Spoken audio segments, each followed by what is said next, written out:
Welcome বন্ধুরা, আজ আমি এক্সপ্লোর করতে যাচ্ছি 2011 সালে মুক্তি পাওয়া একটি action drama robotic real steel movie, যার বর্তমান আইএমডিবি রেটিং 7.1 আউট অফ 10। তো চলুন আর বেশি কথা না বাড়িয়ে রিয়েল স্টিল মুভিটির এক্সপ্লেন শুরু করি। মুভির শুরুতে আমরা একজন কেয়ারলেস মানুষকে দেখতে পাই, যার নাম ছিল চার্লি। সে রোবট ফাইটিং করে তার জীবিকা নির্বাহ করত, তবে বর্তমানে সে প্রতিযোগিতায় হেরে গিয়ে এখন সার্ভাইভাল করার জন্য তার কাছে আর কোনো টাকা নেই। এরপর সে যখন জানতে পারে যে একটি গুরুত্বপূর্ণ রোবট ফাইটিং অনুষ্ঠান হতে যাচ্ছে, তখন সে যেভাবেই হোক একটি বড় রোবট তৈরি করে এবং সেই অনুষ্ঠানে গিয়ে দেখে তার রোবটকে একটি ষাঁড়ের রোবটের সঙ্গে লড়াই করতে হবে। কিন্তু এটি কোনো সাধারণ ষাঁড় ছিল না, এর আগেও এটি অনেক প্রতিযোগিতায় জয়ী হয়েছিল। এরপর ষাঁড়ের রোবটের মালিক চার্লিকে বলে, যদি তুমি উইন হও তবে আমি তোমাকে $20,000 পুরস্কার দিব, আর যদি আমি জিতে যাই তবে তোমাকে আমায় $20,000 দিতে হবে। চার্লি তার চুক্তি মেনে নেয় এবং লড়াই শুরু হয়। সে রিমোট কন্ট্রোলের সাহায্যে তার রোবটকে পরিচালনা করে লড়াই চালিয়ে যাচ্ছিল। প্রথমে সে ভালোভাবে লড়াই করছিল, কিন্তু হঠাৎ সে কিছুটা অসতর্ক হয়ে পড়লে ষাঁড়টি তার রোবটটিকে আঘাত করে এবং একটি পা ভেঙে ফেলে। চার্লি তখন ষাঁড়ের মালিককে বলে এই ম্যাচটি আবার শুরু করা হোক, কিন্তু ষাঁড়ের মালিক বলে তোমার রোবট এখনই ভেঙে পড়বে। ঠিক তাই হয়, ষাঁড়ের রোবটটি তার রোবটটিকে ভীষণভাবে ক্ষতিগ্রস্ত করে, টুকরো টুকরো করে ফেলে। এভাবে লড়াই চালিয়ে যায় এবং চার্লিকে এখন ষাঁড়ের মালিককে $20,000 দিতে হবে, কিন্তু চার্লির কাছে কোনো টাকা ছিল না, তাই সে পালানোর চেষ্টা করে। এরপর হঠাৎ দুজন লোক তার কাছে আসে এবং বলে, তুমি 10 বছর আগে যে মহিলার সঙ্গে থাকছিলে সেই মহিলা এখন মারা গেছে, আর তোমার একটি 9-10 বছরের একটি ছেলে আছে, কিন্তু তার মা মারা যাওয়ার পর তার আন্টি তাকে লালন পালন করতে চায়। কিন্তু তুমি যেহেতু ছেলেটির বাবা, তাই তোমাকেই সিদ্ধান্ত নিতে হবে ছেলেটিকে তার আন্টির কাছে দেবে নাকি নিজের কাছে রাখবে। এই বিষয়টি আদালতে গিয়ে তোমাকে বলতে হবে। এখন চার্লি যেহেতু এখান থেকে পালানোর পথ খুঁজতেছিল, তাই সে লোকগুলোকে সঙ্গে নিয়ে আদালতে চলে যায়। সেখানে ছেলেটার আন্টি আদালতে বলে, আমরা অনেক ধনী, তাই আমরা শিশুটির যথেষ্ট যত্ন নিতে পারবো। এরপর চার্লির মতামত জানতে চাওয়া হয়। চার্লি খুব অসতর্ক এবং ভ্রান্তভাবে চিন্তা করত, তাই তার কোনো ইচ্ছা ছিল না ছেলেটার দায়িত্ব নেওয়া। এমনকি সে জানতো না যে তার কাছে তার কোনো ছেলে আছে। কিন্তু হঠাৎ তার মাথায় একটি বুদ্ধি আসে। সে ভাবে, যেহেতু ছেলেটির আন্টি অনেক বড় লোক, তাহলে যদি আমি তাকে না দেই তাহলে তারা আমার বিনিময়ে টাকা চাইবে। তাই সে ছেলেকে দিতে রাজি হয় না এবং ছেলেটির আন্টি চার্লিকে বলে, আমরা তোমাকে $1,00,000 দেব, তুমি তোমার ছেলেকে আমাদের দায়িত্বে দিয়ে দাও। এরপর চার্লি রাজি হয়, কারণ সে কোনো পরিশ্রম ছাড়াই $1,00,000 পাচ্ছিল। এখানে আমরা জানতে পারি তার ছেলের নাম ছিল ম্যাক্স। এরপর ম্যাক্সের আন্টি চার্লিকে $1,00,000 দেয় এবং বলে, আমরা 3 মাসের জন্য এক জায়গায় যাচ্ছি, এই 3 মাস যদি তুমি ম্যাক্সকে তোমার কাছে রাখো তাহলে আমাদের খুবই উপকার হবে। তখন তাদের কথা মেনে নেয় চার্লি এবং ম্যাক্সকে নিয়ে তার একটি বান্ধবীর সঙ্গে দেখা করে, যে একজন মেকানিক ছিল। চার্লি তাকে $50,000 দিয়ে বলে, আমাকে একটি অসাধারণ রোবট বানিয়ে দাও। এরপর কিছুদিন পরে তারা একটি বড় শক্তিশালী রোবট পায়, যার নাম দেয় তারা নয়বয়। তখন চার্লি বলে, আমরা এখন থেকে এই রোবটের সাহায্যে বড় বড় প্রতিযোগিতায় অংশ নেব। ম্যাক্স বলে, আমি তোমার সাথে যেতে চাই। তারা একটি জায়গায় গিয়ে রোবট ফাইটিং এ অংশ নেয়, যেখানে নয়বয় খুব ভালোই ফাইট করে। এমন মনে হচ্ছিল যে নয় জয়লাভ করবে, কিন্তু শেষমেশ নয়বয় অর্থাৎ চার্লির রোবটটি হেরে যায় এবং প্রতিপক্ষের রোবটটি তার রোবটের বডি থেকে মাথা আলাদা করে ফেলে। ফলে চার্লি খুব হতাশ হয়ে পড়ে যায়। তখন সে বলে, আমি যেভাবেই হোক রোবটটি আবার মেরামত করব। এরপর ম্যাক্স ও চার্লি একটি পুরনো কারখানায় যায়, যেখানে রোবটের পার্টগুলো ফেলে দেওয়া হতো। তখন সেখানে বৃষ্টি নামতে শুরু করে। ম্যাক্স হঠাৎ পিছলে গিয়ে তার পা একটি খাদের দিকে পড়ে যায়। তারপর এক জায়গায় আটকে গেলে চার্লি তাকে সেখান থেকে উদ্ধার করে। তখন লক্ষ্য করে যে একটা জিনিসের সাথে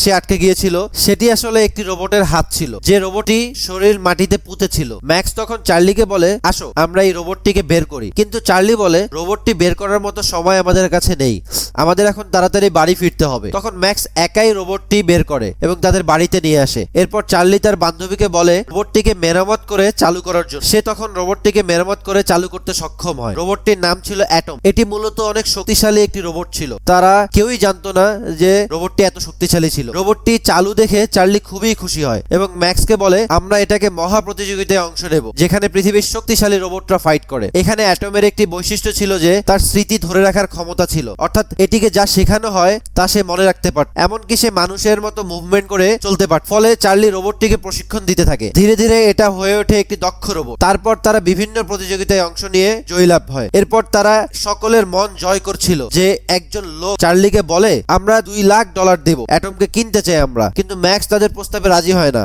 এবং বলে, আমরা আরো অনেক প্রতিযোগিতায় অংশ নিতে চাই। এরপর 2 মাথাওয়ালা শক্তিশালী চাইনিজ রোবটের সাথে ফাইট হয়, যেখানে অ্যাটম ডান্স করতে করতে স্টেজে প্রবেশ করছিল। আসলে ম্যাক্স একজনকে ফাইট শেখানোর পাশাপাশি তাকে নাচের প্রশিক্ষণ দিয়েছিল। তো যাই হোক, 2 মাথাওয়ালা রোবটটির সাথে দুর্দান্ত ফাইট করে, যেখানে মনে হচ্ছিল অ্যাটম হয়তো হেরে যাবে, কিন্তু শেষমেশ অ্যাটম ম্যাচটা জিতে যায়। ফলে চার্লি পুরস্কার স্বরূপ অনেক ডলার পায় সেখান থেকে বেরিয়ে আসার পর তার পুরনো শত্রু তার সামনে উপস্থিত হয়। সে ছিল সেই ষাঁড়ের মালিক যাকে চার্লি $20,000 না দিয়ে পালিয়ে এসেছিল। তখন চার্লির কাছে থাকা সব টাকা পয়সা ছিনিয়ে নেয়। ফলে চার্লি তার এতদিনের অর্জিত সব টাকা হারিয়ে হতাশ হয়ে পড়ে। তখন ম্যাক্সকে বলে, আমি তোমাকে কখনোই ভালোভাবে রাখতে পারবো না, তুমি তোমার আন্টির কাছে ফিরে যাও। এদিকে ম্যাক্সের আন্টি ফিরে এসেছিল, কিন্তু ম্যাক্স তার বাবাকে বলে, তোমার কাছে আমি থাকতে চাই। তবে চার্লি এক প্রকার জোর করেই ম্যাক্সকে তার আন্টির কাছে দিয়ে আসে। এরপর সে তার বান্ধবীর কাছে আসে। তার বান্ধবী তাকে বলে, তোমার ছেলে কোথায়? চার্লি উত্তর দেয়, আমি ওকে ওর আন্টির কাছে রেখে এসেছি, কারণ ওকে লালন পালন করার মতো কোনো অর্থ আমার কাছে নেই। তার বান্ধবী বলে, ম্যাক্স তো তোমারই ছেলে, যদি সে স্বইচ্ছায় তোমার সাথে থাকতে চায় তাহলে তোমার সমস্যা কোথায়? তুমি এখনই সেখানে গিয়ে তোমার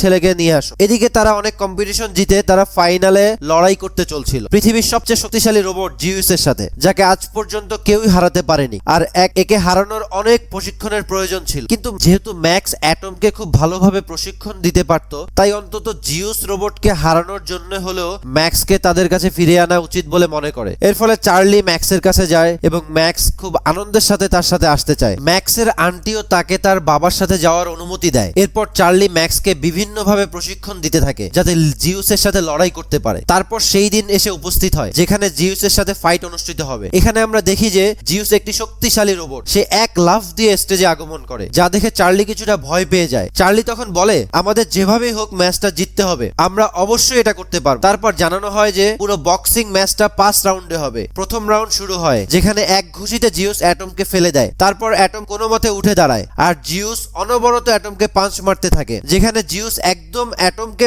আঘাত করার কোনো সুযোগই দিতে দেয়নি। তারপর সে মাথায় আঘাত করে এবং অ্যাটমকে ফেলে দেয়, ফলে অ্যাটমের আর নড়াচড়া করার মতো শক্তি থাকে না। তারপর প্রথম রাউন্ড শেষ হয় এবং কাউন্টডাউন শুরু হয়। তখন ম্যাক্স আতঙ্কে চিৎকার করে বলে, এখন তুমি জেগে ওঠো, তোমাকে উঠে দাঁড়াতেই হবে। তখন অ্যাটমের পাওয়ার চালু হয়ে সে কোনো মতে উঠে দাঁড়ায়। যদিও সাধারণত রোবটরা নিজেরা কিছু করতে পারে না, কারণ তারা মানুষের দ্বারা চালিত হয়, তবুও মনে হয় ম্যাক্সকে শোনার পর অ্যাটম উঠে দাঁড়ায়। তারপর উঠে দাঁড়িয়ে সে জিউসকে সজোরে এক ঘুষি মারে, যা দেখে সবাই অবাক হয়ে যায়, কারণ আজ পর্যন্ত কেউ জিউসকে ঘুষি মারার সাহস করেনি। তখন জিউসকে যারা কন্ট্রোল করছিল তারা খুবই রেগে যায় এবং আবারও অ্যাটমকে মারতে থাকে। এভাবেই প্রথম রাউন্ড শেষ হয়। দ্বিতীয় রাউন্ডে আমরা দেখি দুজনেই খুব ভালো ফাইট করে, যেখানে জিউস অনেকটা বেশি শক্তিশালী ছিল, কিন্তু অ্যাটমও নিজের সামর্থ্য প্রমাণ করে। তৃতীয় রাউন্ডে এভাবে ফাইট চলতে থাকে, যেখানে জিউস আলটিমেটলি বেশিরভাগ আঘাত করে আর অ্যাটম মাঝে মাঝে কিছু আঘাত করতে সক্ষম হয়। তারপর চতুর্থ রাউন্ডে আমরা দেখি অ্যাটম খুব বেশি মার খায়, এমনকি মারতে মারতে ডোমের ভিতর থেকে ধোঁয়া বের হতে শুরু হয়। তারপর জিউস এতটাই আঘাত করে যে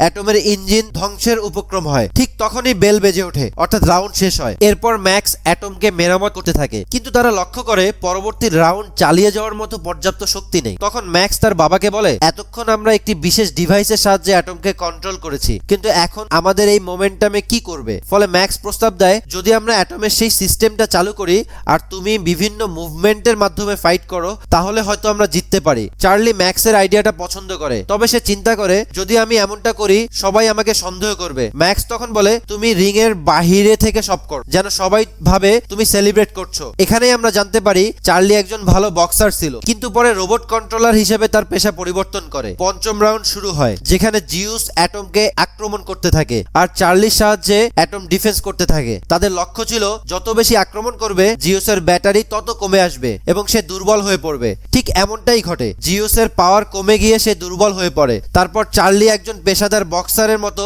মুভমেন্ট করে, অ্যাটমকে সাহায্য করে এবং জিউসকে ঘুষি মারতে থাকে। চার্লি এমন ভাবে বক্সিং মুভমেন্ট দেখায় যে তার বান্ধবী আবেগপ্রবণ হয়ে পড়েন এবং ম্যাক্স তার বাবার উপর গর্বিত হয়, কারণ চার্লি আসলে একজন ভালো বক্সার ছিল। এদিকে জিউস একের পর এক আক্রমণ করতে থাকে, তবে তার মালিক তড়িঘড়ি করে নিজেই জিউসকে কন্ট্রোল করতে থাকে, কিন্তু চার্লি শেষ পর্যন্ত জিউসকে সজোরে পাঁচ মেরে নিচে ফেলে দেয়। এদিকে পঞ্চম রাউন্ডের কাউন্টডাউন শুরু হয়। যদি জিউস উঠতে না পারে তাহলে এই রাউন্ডটি এখানেই শেষ হবে, কিন্তু জিউসের মালিক এটা কখনোই চাইতো না, তাই সে জরুরি ব্যবস্থা নিয়ে জিউসকে দাঁড় করায়। তখন অ্যাটম আবারও তাকে মারতে শুরু করে, পরে অ্যাটম আবারও জিউসকে মেরে নিচে ফেলে দেয় এবং জিউসের মালিক অনেক চেষ্টা করেও তাকে উদ্ধার করতে পারে না। ফলে পঞ্চম রাউন্ডটিতে অ্যাটম জিতে যায়। জিউসের মালিক রেগে গিয়ে তার কন্ট্রোলটি ভেঙে ফেলে। এরপর ঘোষণা করা হয় যে কে আসলে বিজয়ী হয়েছে, যেখানে সকল দর্শকরা ভেবেছিল অ্যাটম জয়ী হবে, কিন্তু বিচারকরা জিউসকে বিজয়ী বলে ঘোষণা করে। কারণ যদিও এক রাউন্ডে অ্যাটম জিতেছিল, কিন্তু বাকি 4টি রাউন্ডে জিউস ভালো পারফরমেন্স করেছিল। কিন্তু এই ঘোষণা শুনে দর্শকরা ক্ষোভ প্রকাশ করে। তারপর বিচারক বলেন,